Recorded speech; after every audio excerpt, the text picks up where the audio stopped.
Sarah shivered as the first cool breeze of the evening swept through her. She had always loved the beach, but tonight was different. It was her 25th birthday, and her friends had decided to celebrate by renting a secluded beach house for the weekend. Little did they know that this trip would turn into a nightmare they would never forget. The beach house was old and weathered, its paint peeling, and the wood creaking with every step. Despite its eerie appearance, it was surprisingly cozy inside. The group of friends had brought an array of food and drinks, and they settled in for a night of laughter and celebration. As the hours passed, the party grew rowdier. Sarah's boyfriend, Mike, had brought his guitar, and they sang songs around a crackling bonfire. The sound of crashing waves provided a soothing backdrop to their festivities. But as the night wore on, the atmosphere shifted. Around midnight, the group decided to take a walk along the moonlit shoreline. The beach was dark, and the waves whispered haunting secrets. Sarah couldn't shake the feeling that they were being watched. She glanced over her shoulder but saw nothing but the black expanse of the sea.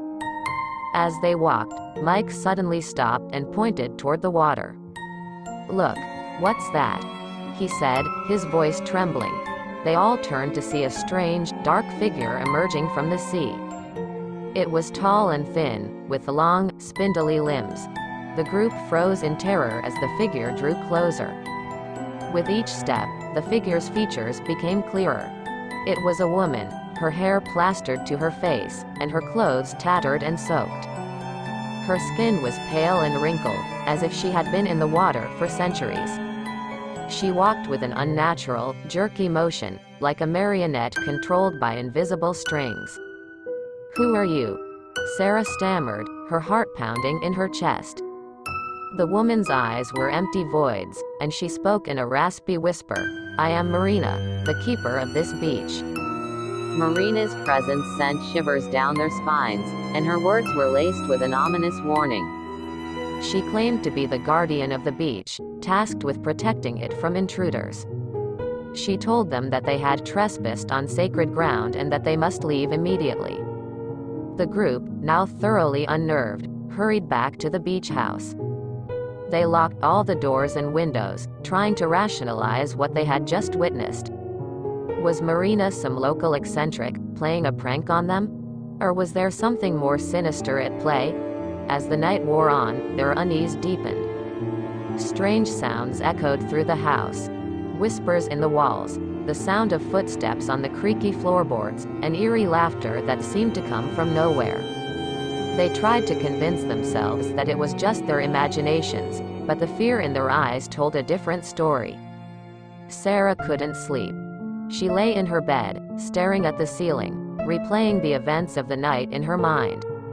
She knew that they needed to leave this place, but they were miles away from civilization, and the nearest town was a long drive away. The isolation of the beach had become a prison. As dawn broke, the group decided to pack their things and leave the beach house behind. They couldn't shake the feeling that Marina's warning held a terrible truth. But as they made their way to the front door, they were met with a chilling sight. The windows were all covered with seaweed and shells, as if the ocean itself had tried to seal them inside. Panic set in as they realized they were trapped. They searched the house for any means of escape, but every door and window had been sealed shut by some otherworldly force. They were prisoners in a house that had become a nightmarish tomb. Days turned into a surreal nightmare. Food and water dwindled, and their nerves frayed. Marina's presence seemed to loom over them, a constant reminder of their trespass. They could hear her whispers in the walls, urging them to leave her beach.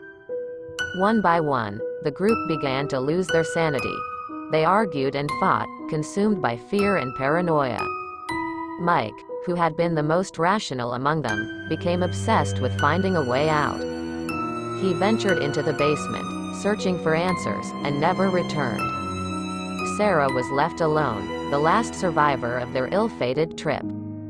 She spent her days huddled in a corner, clutching a makeshift weapon, and her nights listening to the haunting laughter that echoed through the house. She knew that Marina was still watching, still waiting for her to leave. And then, one fateful night, the laughter stopped. The house grew deathly quiet, and Sarah felt a presence in the room with her. She turned to see Marina standing there, her eyes no longer empty voids but pools of endless darkness. "I warned you," Marina whispered, her voice echoing in Sarah's mind. "You should have left." With a wave of her hand, Marina sent Sarah hurtling through the walls of the house and into the cold, unforgiving sea. As the waves closed in around her, Sarah realized that Marina was the true guardian of the beach, and she had paid the price for her trespass. The beach remained a desolate, cursed place, and Marina continued her eternal vigil, waiting for the next unsuspecting intruders to arrive. The legend of the haunted beach lived on, a cautionary tale told in hushed whispers, a reminder that some places are best left untouched, and some guardians are best left undisturbed.